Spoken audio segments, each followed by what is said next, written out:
This is one of our darkest series yet, and if you stick with me, you'll come to realize that modern dating isn't just broken. It's a grotesque theater of absurdity. It's a psychological battleground where love gets turned into a commodity, and being authentic is practically a punishable offense. By the end of this journey, you'll see romance through the eyes of the philosopher Jean-Paul Sartre. Raw, unfiltered, and in a strange way, terrifyingly liberating. We're told we live in an era of unprecedented romantic possibility, right? Dating apps promise us endless options. They dangle these complex algorithms in front of us, claiming they can understand our deepest desires, promising to deliver a soulmate in just a few seconds. But Sartre, he would have laughed at this entire delusion, because he knew that beneath the glossy, user-friendly interface of Tinder, Hinge, or whatever app you're scrolling through at 2 a.m., there lies a brutal, uncomfortable truth. All that choice is just an illusion. And all that freedom, it's a trap. Let me tell you a story. Back in 2018, a study was done that tracked the online dating behavior of 100 men over a 6-month period. The results were bleak. The top 10% of men received a staggering 80% of all the matches. For the other 90%, it was a digital ghost town. One of the participants, we'll call him Daniel, swiped right on 3,000 women during that time. 3,000. Can you guess how many matches he got out of it? 12. Just 12. And of those 12, only a single one actually led to a date. That date ended with his match saying she was just going to the bathroom and then she never came back. Now, this isn't just a case of bad luck. This isn't a skill issue, as the internet loves to say. This is the inevitable, mathematical outcome of a system that is literally designed to manufacture desperation. Sartre, in his masterpiece Being and Nothingness, wrote that, under the gaze of the other, we cease to be ourselves. We become objects. We're stripped of our agency, reduced to a thing that is there to be judged. And what is swiping, if not the purest, most distilled form of this exact phenomenon? The moment you create that profile, you are no longer a person. You are not a living, breathing human being with hopes, fears, and a complex inner world. You are a profile picture. You are a witty bio you spent an hour agonizing over. You are a list of disposable, easily digestible traits. And the second you fail to entertain, the second you don't live up to the fantasy in their head, you are discarded, swiped away into the digital void. But this is where it gets even darker. In medieval France, there was a supposed practice known as ludo de nuit. It was the alleged right of a feudal lord to sleep with any peasant bride on her wedding night. Now today, we don't have feudal lords in robes and crowns.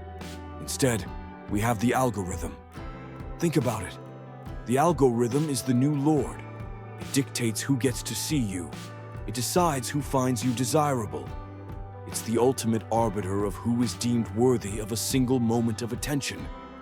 And just like those peasants from centuries ago, most men find themselves kneeling before it, begging for whatever scraps it's willing to throw their way. Yet here lies the perverse irony of it all. Sartre argued that man is condemned to be free. This means that even when we're in chains, we are still making a choice. Even in our silence, we are speaking. So, if we are fundamentally free, why do we so willingly enslave ourselves to a system that turns the beautiful, chaotic pursuit of love into a cheap slot machine? The answer is simple: because it's easier. It's easier because the alternative, true vulnerability, true emotional risk, is absolutely terrifying.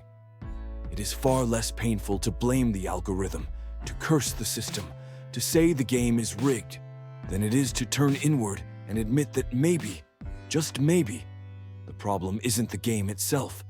Maybe the problem is that you're choosing to play it in the first place. But what if I told you there is a way out? A way to reclaim your agency, your power. Not by learning how to win the game, but by having the courage to set the whole damn thing on fire. Every man carries a ghost inside of him. She's beautiful, she's kind, she's mysterious. She is flawless in all the ways that no real, living woman could ever be. This ghost, she exists in those quiet moments of longing. She's in the flicker of hope you feel when a new match pops up on your screen. And she's most definitely there in the crushing, soul-sucking disappointment when reality, once again, fails to live up to the fantasy. She is the perfect partner. And this illusion is so seductive, so powerful, that men will literally destroy their own lives chasing her. Sartre had a name for this: bad faith. It is the act of lying to yourself to escape the unbearable weight of your own freedom. We tell ourselves that she is out there somewhere, that fate or destiny will deliver her to our doorstep, that if we just keep swiping, keep improving ourselves, keep waiting just a little bit longer, she will finally appear. But this isn't hope, this is spiritual suicide. Let me tell you about a guy named Alex. Alex was a man who believed in the Hollywood ending. He bought the fantasy hook, line, and sinker. He spent years of his life meticulously crafting the perfect existence. He got the six-figure salary.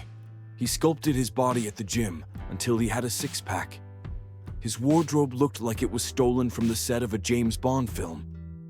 He approached dating like it was a job interview, optimizing every single detail, absolutely convinced that if he just checked enough boxes, she would have no choice but to materialize. And then, one night, he thought he'd found her. Her name was Lena. She was stunning. She was cultured. She was intoxicating.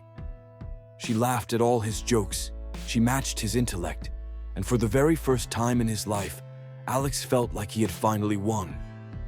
But about 3 months in, the cracks started to show.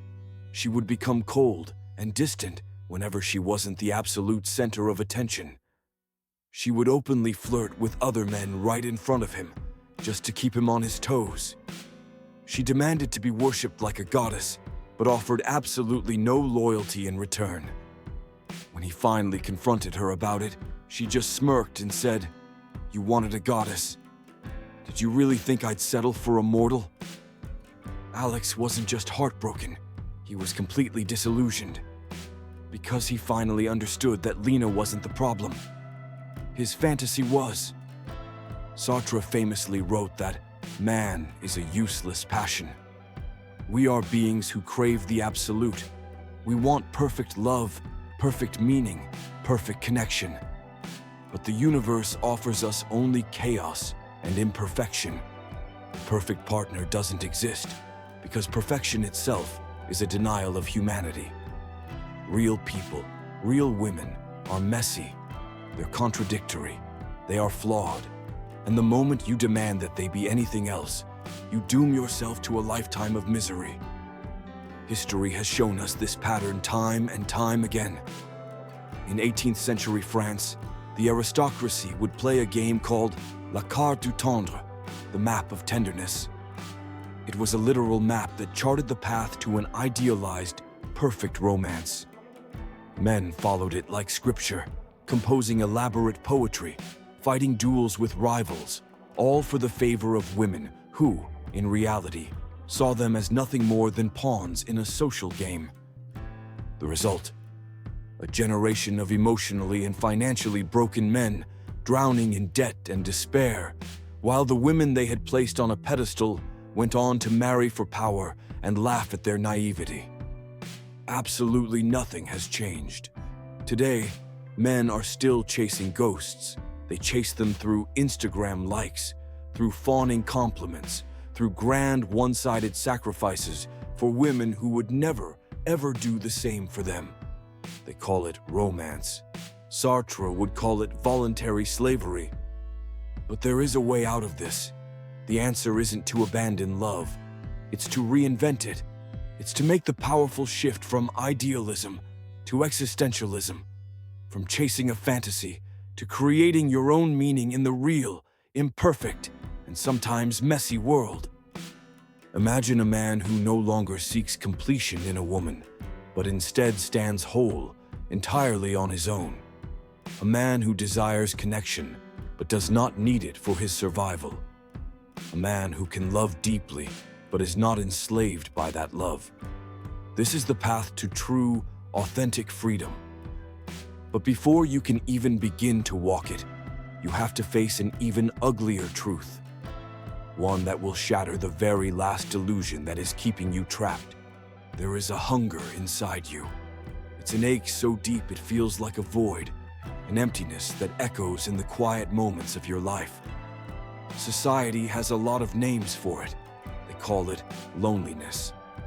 The self-help gurus will tell you it's a wound from your childhood. The red pill community might call it neediness. But Sartre, he would call it something far more dangerous. He would see it as the last and heaviest chain on a man who still believes, deep down, that love is coming to save him. Let me tell you about James. James was the kind of guy who did everything right, at least on paper. He lifted weights, he meditated, he read all the right books. He meticulously built a life that other people would envy. He had the money, he had the status, he had a sleek, minimalist apartment with a stunning view of the city skyline. But at night, when the noise of the day faded away, when all the distractions were gone, he felt it.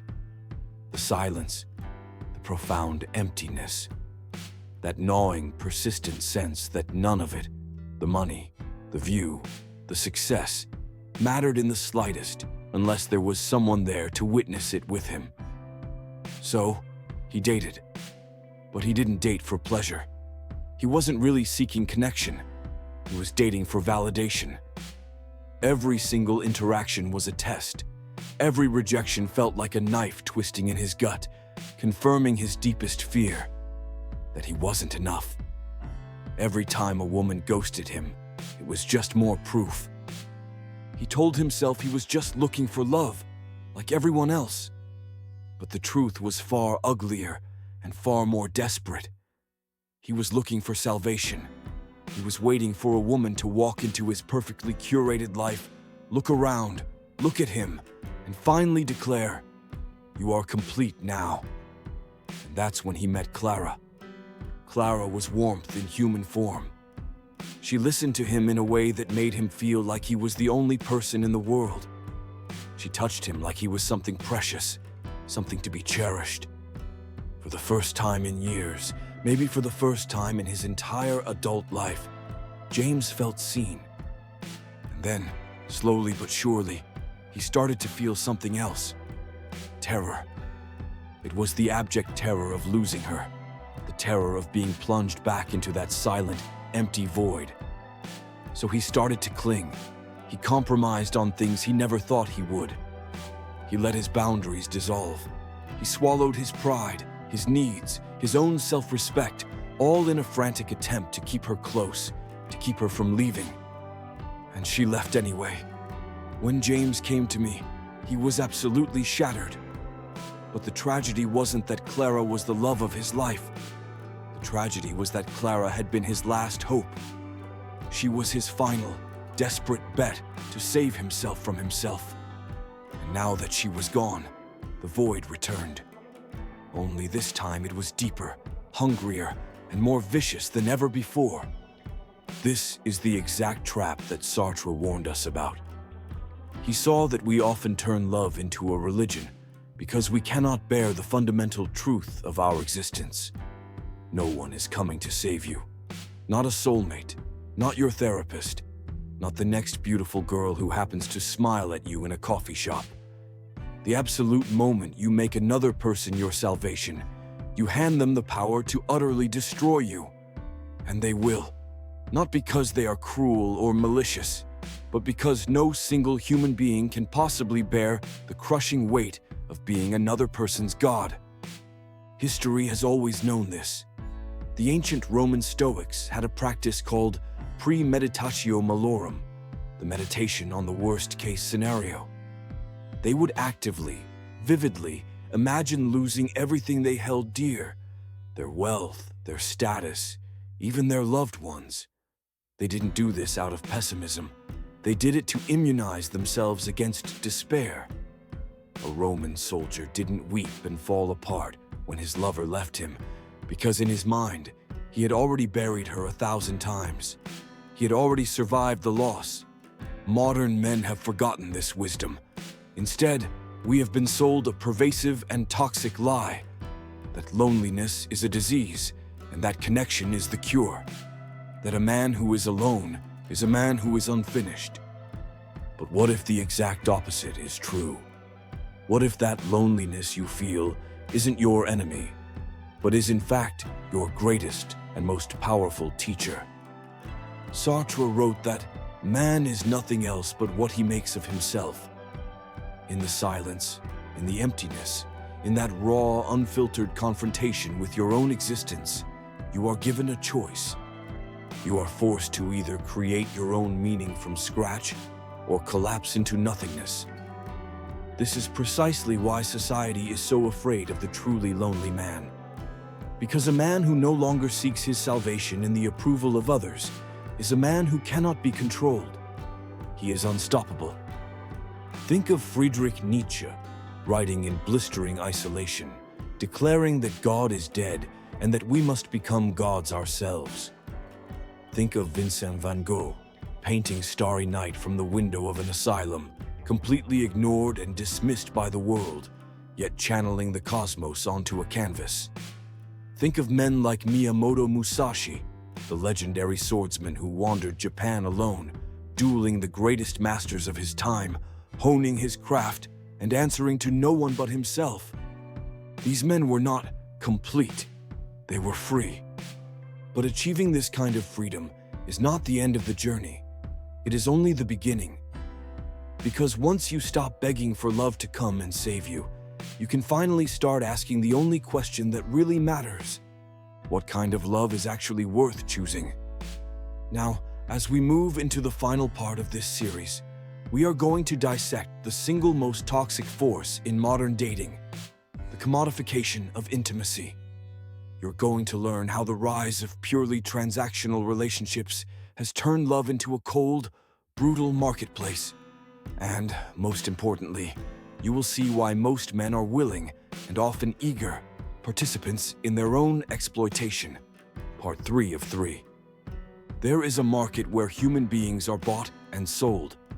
No, not in some dark alley or an underground syndicate. This market is brightly lit, polished by sophisticated algorithms, and accessed by millions of people with a single casual swipe. This is the dating economy. And you are not the consumer. You are the product. Let me tell you about Mark. Mark was a mid-level accountant with a decent life. Nothing extraordinary, but stable and comfortable. He joined Tinder, Bumble, and Hinge because, well, that's just what you do. He wasn't naive. He knew the stats. He knew about the gender imbalances and the brutal asymmetry of attention on these platforms. But he figured if he just played the game long enough, paid for the premium features, and crafted the right witty bio, he'd eventually find someone real. Then came the realization. After months of being ghosted, enduring dead-end conversations, and having women flake on dates at the last minute, he noticed something truly disturbing. The women he did manage to match with weren't just disinterested, they were distracted. They were scrolling through their phones mid-conversation. They were giving one-word replies. They were treating him like background noise. At first, he thought it was him. I must be boring. I need to be more exciting. Then he saw the screenshots that circulate in online forums and private groups. Screenshots from women's group chats, laughing about the orbiters they keep on standby for an ego boost. Comparing their matches like they were browse a shopping catalog. Openly admitting that they use dating apps primarily for validation and entertainment, not for actual dating. Mark wasn't being rejected. He was being farmed. This is the dirty secret of modern romance. Love has been financialized. Dating apps operate on the exact same principles as social media platforms. Your attention is the currency, and their goal is to maximize your engagement. The longer they can keep you swiping, hoping, and paying for another boost, the more profit they extract from your loneliness. Just like Instagram manufactures insecurity to sell beauty products, dating apps manufacture desperation to sell premium subscriptions. Sartre saw this kind of thing coming. In his critique of dialectical reason, he wrote about a concept called the practico-inert. It's the terrifying way that systems we create, be they economic, social, or technological, take on a life of their own. They develop their own logic, their own goals, and they begin to turn human beings into passive, helpless objects within a machine we no longer control. Dating apps are the ultimate practico-inert. They do not care if you find love. They only care that you keep consuming. But the rot goes so much deeper than just corporate greed. The real tragedy is that men have internalized the logic of the marketplace. We've accepted that our value as human beings is determined by our number of likes, matches, and response rates. We've turned ourselves into walking resumes, listing our height, our income, our physique, hoping that we'll be selected like a hot stock on the trading floor. And when we fail, which, by the system's design, most of us will, we don't blame the rigged game. We blame ourselves. If only I made more money. If only I were taller.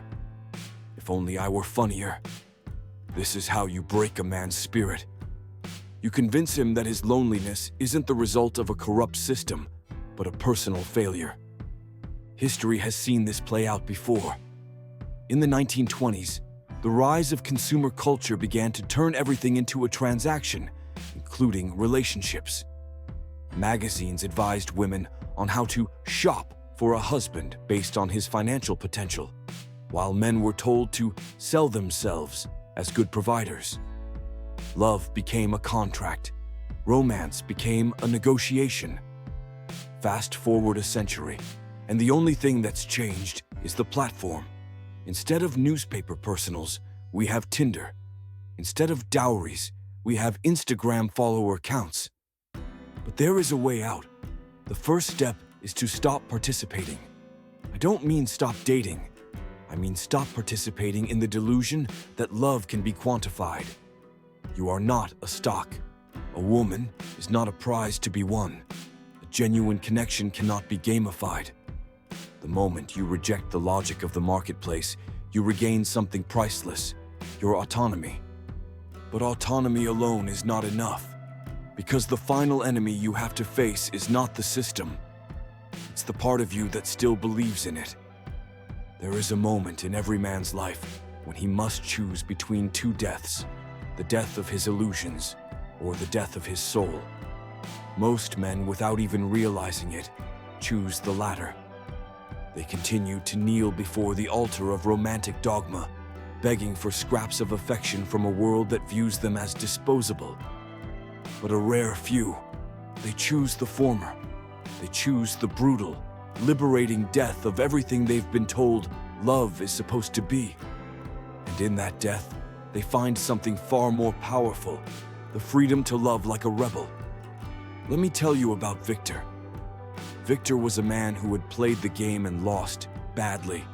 He had been the nice guy. He had been the provider. He had been the entertainer. He had jumped through every single hoop society asked him to and followed every rule in the book.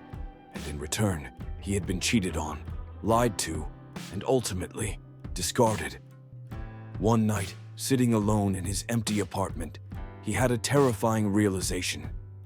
He had never once, in all his years of dating, asked himself what he truly wanted.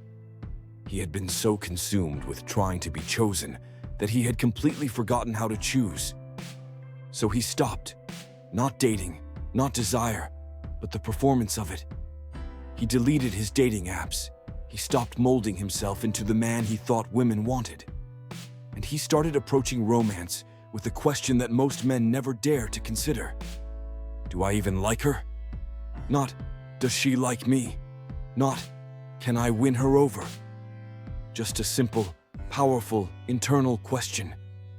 Is this person someone I genuinely want in my life? The change was seismic. Women who had once ignored him now leaned in closer when he spoke. Conversations became electric, not because he was trying to impress them, but because he was genuinely present, judging whether they impressed him. He started walking away from connections that didn't serve him, not out of bitterness, but out of a profound respect for his own time and energy. And for the first time, he truly understood what Sartre meant when he said, "Freedom is what you do with what's been done to you." Victor had reclaimed the most radical power of all, the right to desire on his own terms. This is the secret the system never wants you to learn. The entire marketplace of modern dating relies on one thing above all else: your desperation. It needs you to believe that your value is determined by how much you sacrifice, how hard you chase, and how willingly you conform. The moment you stop begging for validation, the entire illusion crumbles. History's most legendary lovers knew this intuitively. Casanova didn't seduce women by following rules. He broke them with such charisma and audacity that women couldn't look away. Lord Byron didn't write poetry to win affection. He wrote it because he burned with a truth that was too fierce to contain. These men weren't slaves to love. They were masters of it. Not because they controlled others, but because they refused to be controlled. This rebellion isn't about cynicism. It's not about rejecting love. It's about rejecting the lie that love must be small, safe, and convenient. Most relationships today are negotiations, not adventures. They're built on fear. Fear of being alone, fear of missing out, fear of not measuring up. The rebel's love is different. It's built on something far more dangerous: the unshakable belief that a connection should be thrilling, unpredictable, and profoundly alive. Imagine a man who refuses to settle for convenience, a man who would rather be alone than be bored, a man who walks into every interaction not to extract validation, but to ask, "Is there someone here who ignites me?" That man is no longer a participant in the marketplace. He is a saboteur. But this path isn't for the timid. It requires a level of honesty that most people spend their entire lives running from. It means facing the very real possibility that you might not find what you're looking for and being okay with that. It means embracing Sartre's darkest, most liberating truth. There may be more beautiful times in history, but this one is ours. No guarantees, no destiny, just the raw, terrifying freedom to choose. So here is the question that will define the rest of your romantic life. Will you keep begging for love, or will you finally build the courage to take it? This is where our series ends, but your journey is just beginning. The existential angst of romance never truly disappears. It simply transforms into wisdom, into strength, and into a kind of love that doesn't diminish you, but demands that you rise to meet it. The choice, as always, is yours.